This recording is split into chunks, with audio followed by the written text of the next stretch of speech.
Chair থাকে, এই চেয়ারের মধ্যে আমি বসি অথবা আরেকজন আলেম বসে, এদিকে লেখা থাকে আল্লাহু মুহাম্মদ, তুমি আমি আল্লাহকে এবং মুহাম্মদ সাল্লাল্লাহু আলাইহি ওয়াসাল্লামকে পিছনে দিয়ে বসলাম, এটা কি আমাদের কাছে কি এটা সৌন্দর্য হয়? এটা কি বেমানান হয় না? আমার নিজের কাছে মনে হয় যেটা আমি নবীর সাথে বেয়াদবি হচ্ছে। কেন আমার নবীর নাম পিছনে লেখা থাকবে আর আমি সামনে বসে থাকবো?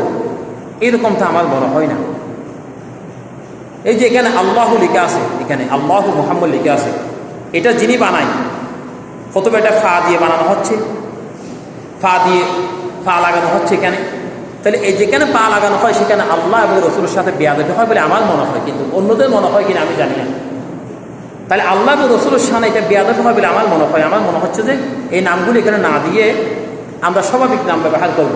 আর যেখানে নবীজির নাম লেখা থাকবে, আল্লাহর নাম লেখা থাকবে, সেই জিনিসগুলিকে আমরা সম্মানজনক এক জায়গায় যেখানে মানুষ চলাফেরা করে না ওই জায়গায় ফেলা উচিত আমাদের জন্য। তা আমরা কি এই জায়গায় ফেলি কিনা? এই জায়গায় তো আমরা ফেলি না।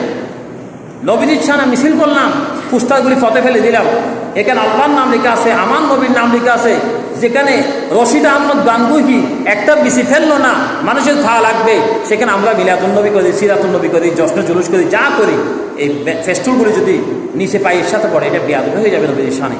সেই দিন হয়তো নবীজি বলবে তুমি আমার আশিকের রসুল ছিলা, আমার নামটার উপর তুমি হাঁটলা, কিসের বন্ধা, তুমি আমাকে কীভাবে তুমি মোহাব্বত করলাম?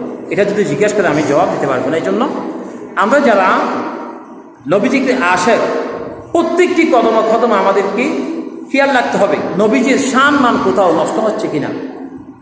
আর নবীজির